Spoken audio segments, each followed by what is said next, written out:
Le SQHB, qui surfe sur une belle dynamique dans ce début de saison, recevait samedi soir l'équipe de Wattrelos. Dans une rencontre disputée où les Saint-Quentinoises ont toujours été devant au score, vont s'imposer 31-28 et décrochent ainsi une troisième victoire en 3 matchs. Ça fait 3 sur 3, on est dans un rythme intéressant, il y a une dynamique qui est cool, c'est super positif. Effectivement, ce soir, on est tombé contre une belle équipe, on le savait un petit peu avant de commencer. On sait aussi qu'il n'y a aucun match qui sera facile et gagné avant.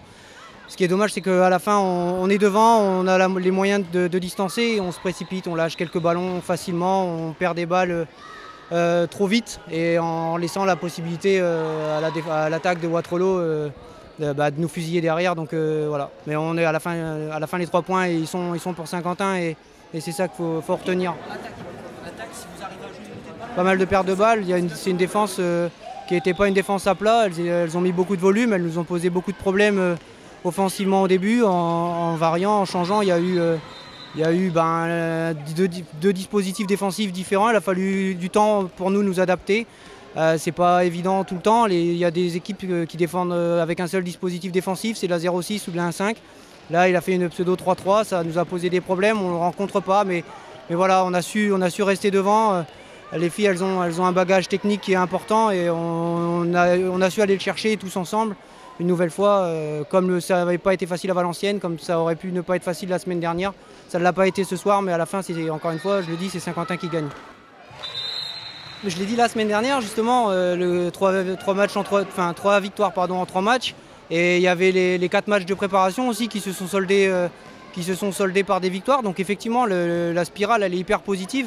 Il faut qu'on arrive à rester soudés les unes les autres et à se pardonner sur les erreurs qu'on fait, à rester fort pour aller chercher ce qu'on doit aller chercher à la fin. La semaine prochaine, on se déplacera à Mons, donc dans le nord. Et c'est pareil, on sait que les déplacements dans le nord sont pas des déplacements faciles, mais on fera le travail qu'il faut faire sur place là-bas. Pas le temps de savourer pour les Saint-Quentinoises qui engrangent pas mal de confiance en ce début de saison. Prochaine rencontre le week-end prochain en déplacement dans le nord.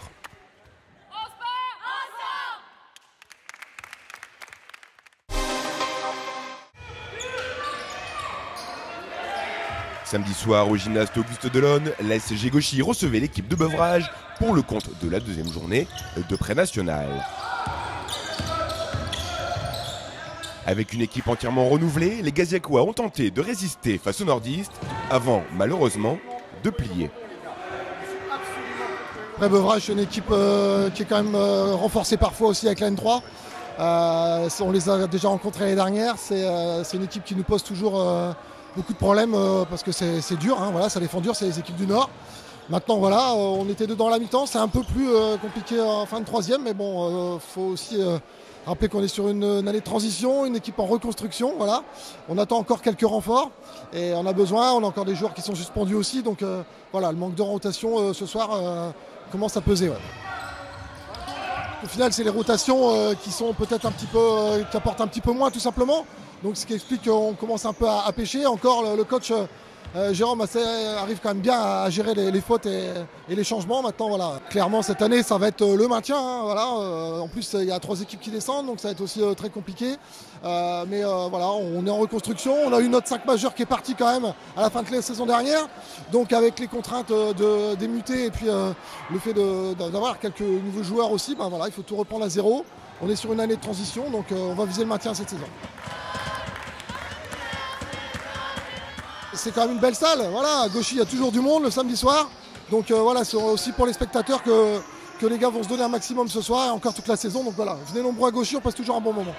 Au final, une courte défaite 59-66 face à Beuvrages. La saison est encore longue pour Gauchy. Prochain match le week-end prochain, toujours à domicile, cette fois-ci face à la OSM Basket. Dimanche après-midi, face à une équipe de noyau renforcée par quelques joueurs ayant déjà évolué en fédéral, le RCSQ s'est fait cueillir à froid en début de match, 0-7 dès l'entame, puis 0-14 à la 15e. Malheureusement, après un arrêt de jeu de près d'1 heure suite à une blessure de l'un des leurs, les Violets n'ont pas su se remettre dans le match et ont atteint la mi-temps sur le score de 0-17 avec une pénalité réussie du buteur en rouge et blanc, très en réussite ce dimanche. Au retour des vestiaires, le début de deuxième période est plus intéressant et plus encourageant. Les remplaçants entrés en jeu ont apporté un peu plus d'impact physique. Un essai de tout vert à la 43e, transformé par Tanterre, permet au RCSQ de revenir à 7-17.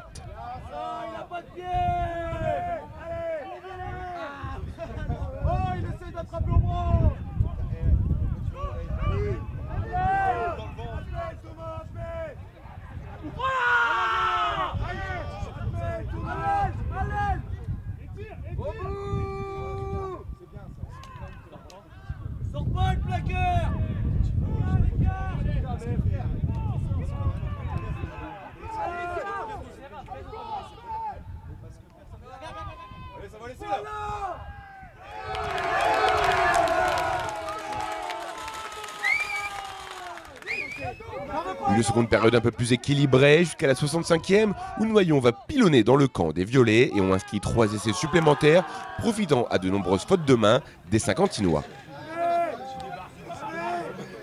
Protège, protège, protège, protège.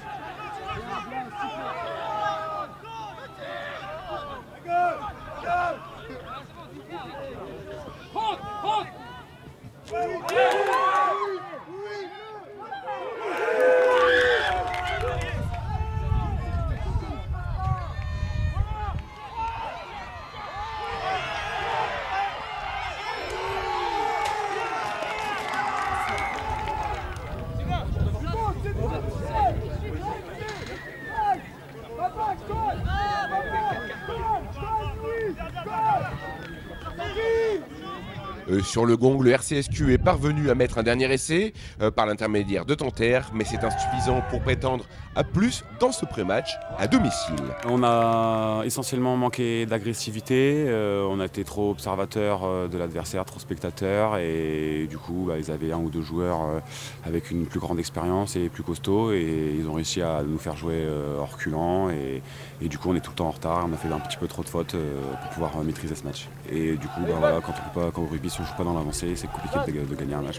Prochain match pour les Saint-Quentinois, ce sera le 22 octobre avec un déplacement à Saint-Paul-sur-Mer, une équipe aguerrie au niveau supérieur, mais face à qui le RCSQ avait déjà rivalisé la saison dernière. Rendez-vous le 22 octobre.